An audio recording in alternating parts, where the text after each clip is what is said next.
Harishchandrapur railway station মাস্টারকে বিভিন্ন দাবি নিয়ে ডেপুটেশন প্রদান। হরিশ্চন্দ্রপুর উন্নয়ন সমিতির পক্ষ থেকে ডেপুটেশন প্রদান করা হয়। এই দিন এই ডেপুটেশন প্রদান কর্মসূচিতে উপস্থিত ছিলেন হরিশ্চন্দ্রপুর উন্নয়ন সমিতির সম্পাদক মফিজউদ্দিন আহমেদ, গৌতম চক্রবর্তী, বদরুল আলম, হরিশ্চন্দ্রপুর থানা ব্যবসায় সমিতির সম্পাদক পবন কেডিয়া, সভাপতি ডব্লিউ রজক, অন্যান্য বিশিষ্টজনেরা।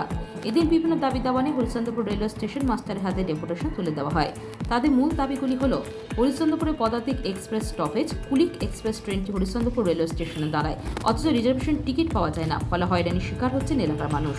এছাড়া হরিশ্চন্দ্রপুর উন্নয়ন সমিতির দাবি, হরিশ্চন্দ্রপুর রেলওয়ে স্টেশনে দিল্লিগামী যে কোনো মেল এক্সপ্রেস ট্রেনের স্টপেজ, কুলিক এক্সপ্রেসের রিজার্ভেশন টিকিটের অবিলম্বে প্রাপ্যতা, 88 লেভেল ক্রসিং থেকে প্ল্যাটফর্ম নম্বর 1 পর্যন্ত পাকা রাস্তা নির্মাণ, কাঠিহার থেকে মালদা পর্যন্ত লোকাল প্যাসেঞ্জার ট্রেনের সংখ্যা বৃদ্ধি, কাঠিহার থেকে মালদা পর্যন্ত যাত্রীবাহী ট্রেনের ভাড়া বাস্তবায়ন, প্ল্যাটফর্ম নম্বর 1 এবং 2 নম্বর শেডের সম্প্রসারণ, রেলওয়ে স্টেশনের সৌন্দর্যায়ন, 87 নম্বর লেভেল ক্রসিং থেকে প্ল্যাটফর্ম নম্বর পর্যন্ত রাস্তার মেরামত।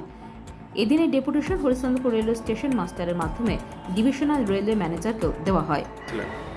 আমরা হরিশ্চন্দ্রপুর উন্নয়ন সমিতির পক্ষ থেকে রেলের পরিষেবা সংক্রান্ত কিছু বিষয় নিয়ে দাবি জানাবার জন্য আজকে উপস্থিত হয়েছি। হরিশ্চন্দ্রপুর উন্নয়ন সমিতি এবং ব্যবসা সমিতি এখানে অনেকেই উপস্থিত আছেন।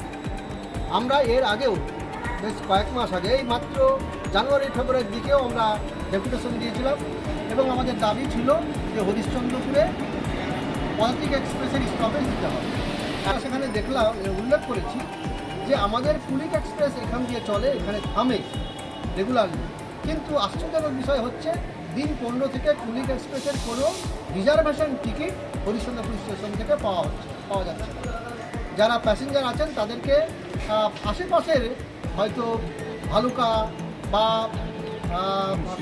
বারসই থেকে টিকিট কাটতে হচ্ছে। আমাদের এক্সপ্রেস ট্রেন তকমা দিয়ে লোকাল ট্রেন চালানো হচ্ছে, কিন্তু ভাড়া নেওয়া হচ্ছে এক্সপ্রেস ট্রেন। আমরা দাবি করছি যে সেটা এক্সপ্রেস ট্রেনের তকমা তুলে দিয়ে লোকাল ট্রেনের ভাড়া চালু করতে হবে অবিলম্বে। আমরা দাবি করলাম যে আমাদের দুটো প্ল্যাটফর্মে যে শেড রয়েছে সেই শেডগুলো খুবই ছোট, বৃষ্টির দিনে এবং রৌদ্রের সময় প্যাসেঞ্জারের খুব অসুবিধা হয়, সেই শেডগুলো এক্সটেনশন করতে হবে।